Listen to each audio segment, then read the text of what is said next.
गावात त्याला वेडा म्हणून ओळखलं जाई। त्याचं नाव होतं बाळ्या, पण त्याचे फाटके कपडे, वाढलेली दाढी आणि रस्त्यावर भटकण्याचं त्याच्या सवयीचं स्वरूप पाहून लोक त्याला वेडा बाळ्या म्हणायचे। तो दिवसभर रस्त्यावर पडलेला किंवा मंदिरात बसलेला असे। लोक त्याला भिकारी समजून तुच्छतेनं पाहत असत आणि त्याची चेष्टा करत असत। त्याच्याजवळ कुणीही फिरकत नसे, कारण लोकांना तो उपद्रवी वाटायचा। पण बाळ्याचे डोळे नेहमी तीक्ष्ण असत। त्याचं शरीर थकलेलं असलं तरी त्याची नजर समाजातील गरजांकडे होती। तो वेडा नव्हता, तर तो गर्दीत एकटा होता।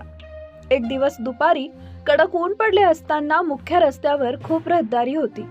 त्याच वेळी एक तरुण आई, जिच्या कडेवर तिचं 2 वर्षाचं बाळ होतं, ती रस्ता ओलांडण्याचा प्रयत्न करत होती। वाहनांची गर्दी इतकी होती की तिला पुढे सरकणं शक्य नव्हतं। प्रत्येक गाडी वेगाने येत होती आणि ती भेदरलेल्या नजरेनं फक्त उभी होती। तिच्या चेहऱ्यावर भीती स्पष्ट दिसत होती। बाळ्या हे दृश्य पाहत होता। लोकांच्या नजरेत नेहमीच तुच्छ असलेला हा माणूस तत्काळ जागेवरून उठला। पायात चप्पल नसतानाही तो धावत रस्त्याच्या मधोमध गेला। त्याने आपल्या दोन्ही हातांनी गाड्यांना थांबवण्याचा इशारा केला। सुरुवातीला काही वाहन चालकांनी त्याला शिवीगाळ केली, वेड्या बाजूला हो म्हणून ओरडले, पण बाळ्या आपल्या जागेवरून हलला नाही। त्याच्या डोळ्यातील दृढ निश्चयामुळे काही सेकंदातच वाहतूक थांबली। वाहतूक थांबल्याचं पाहून बाळ्यानं त्या मातेकडे पाहिलं आणि हातानं तिला रस्ता ओलांडायला सांगितलं। ती महिला थोडी संकोचली, कारण तिलाही वाटलं की हा वेडा आपल्याला त्रास देईल।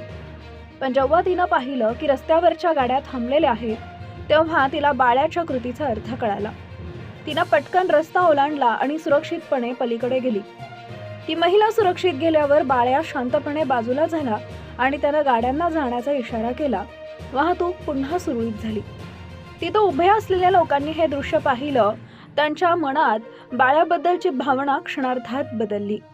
वेडा म्हणून हिणवलेला तोच व्यक्ती आज खऱ्या माणुसकीचा देवदूत ठरला होता।